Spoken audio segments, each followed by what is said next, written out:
오늘의 말씀은 사도행전 17장 1절부터 15절까지 말씀입니다. 오늘 핵심 구절은 2절과 3절입니다. 바울이 자기의 관례대로 그들에게로 들어가서 새 안식일에 성경을 가지고 강론하며 뜻을 풀어 그리스도가 해를 받고 죽은 자 가운데서 다시 살아날 것을 증언하고 이르되 내가 너희에게 전하는 이 예수가 곧 그리스도라 하니. 아멘.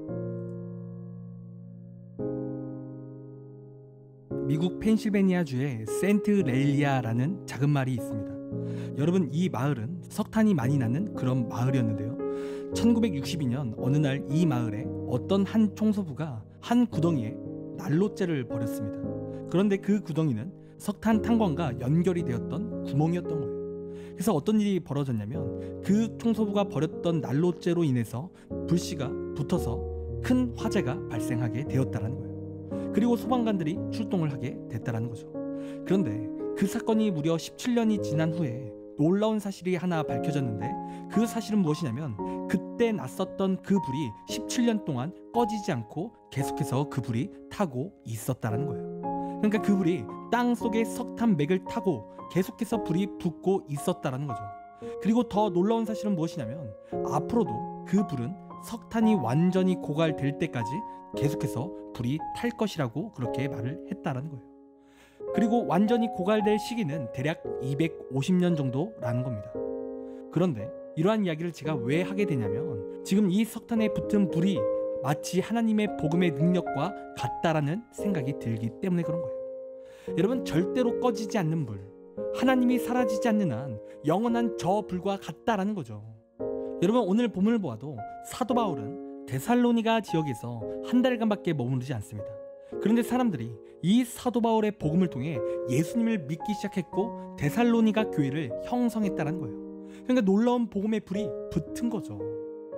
여러분, 분명 말씀의 능력이 있고 말씀의 놀라운 힘이 있음을 보여준 겁니다. 여러분, 그런데요, 우리가 그럼에도 기억해야 될 사실이 한 가지 있습니다.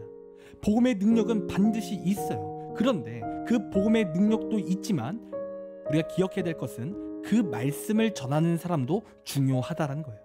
그리고 그 이유는 오늘 본문의 이 데살로니가 교회를 보면 알 수 있다는 거예요. 여러분, 훗날 사도 바울이 데살로니가 교회 사람들에게 편지를 보낼 때, 즉 데살로니가서의 말씀을 보면 그가 그 교인들에게 복음을 전할 때 그 자세에 대해서 말을 하고 있는데, 그는 오로지 복음을 위탁받아 하나님을 기쁘시게 하려는 마음 가운데 복음을 전했었다라는 고백을 하고 있습니다. 그러니까 그는 사람의 기쁨이 아닌 하나님의 기쁨을 위해 그 교회의 복음을 전했다라는 거죠. 그리고 그 데살로니가 교회 성도들을 사랑할 때 여러분, 말로만 사랑한 것이 아니라 목숨까지도 내어줄 만큼 희생의 마음을 가졌다라고 그가 고백하고 있다는 거예요. 여러분, 정리하면 오늘 이 말씀을 전하는 자의 모습은요, 하나님의 말씀에 합당한 삶을 살아야 함을 우리가 알 수 있다는 거예요. 여러분, 말씀 전하는 자가 믿지 않는데, 또한 말씀 전하는 자가 희생하지 않는데 어떻게 복음의 놀라운 능력이 임할 수 있냐라는 거죠.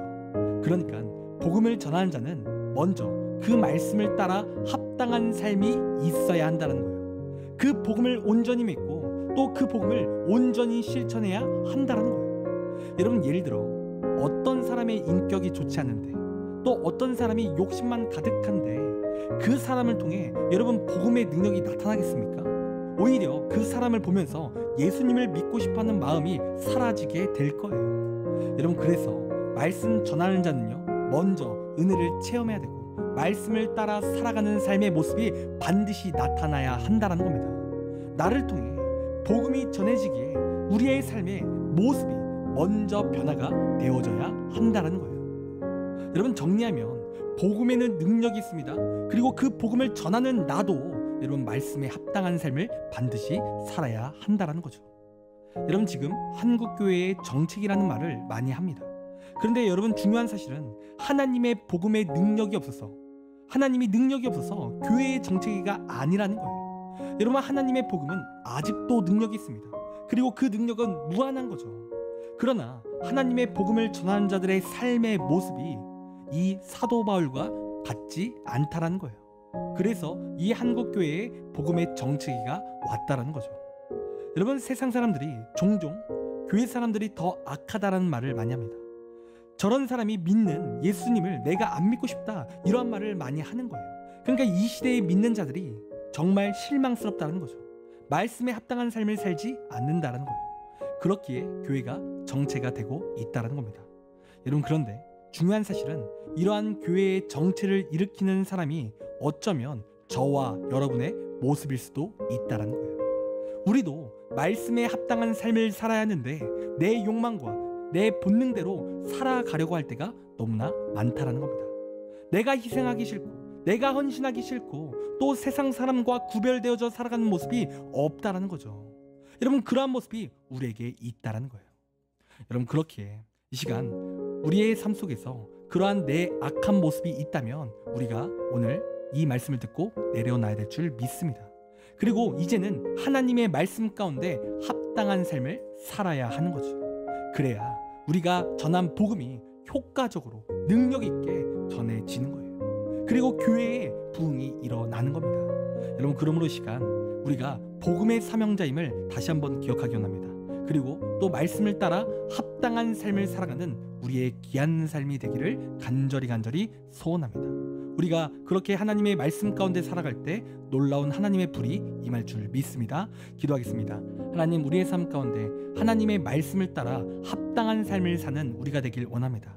하나님, 우리가 세상 사람처럼 똑같이 악하게 살아가는 것이 아니라 말씀을 통해 구별되지는 삶을 살 수 있도록 인도하여 주시옵소서. 그리하여 나를 통해 하나님의 놀라운 복음이 확장되게 하여 주시옵소서. 감사합니다. 사랑이 많으신 예수님의 이름으로 기도드립니다. 아멘. 이 시간 우리 함께 1분 동안 말씀을 생각하며 함께 기도하기 원합니다. 기도하겠습니다.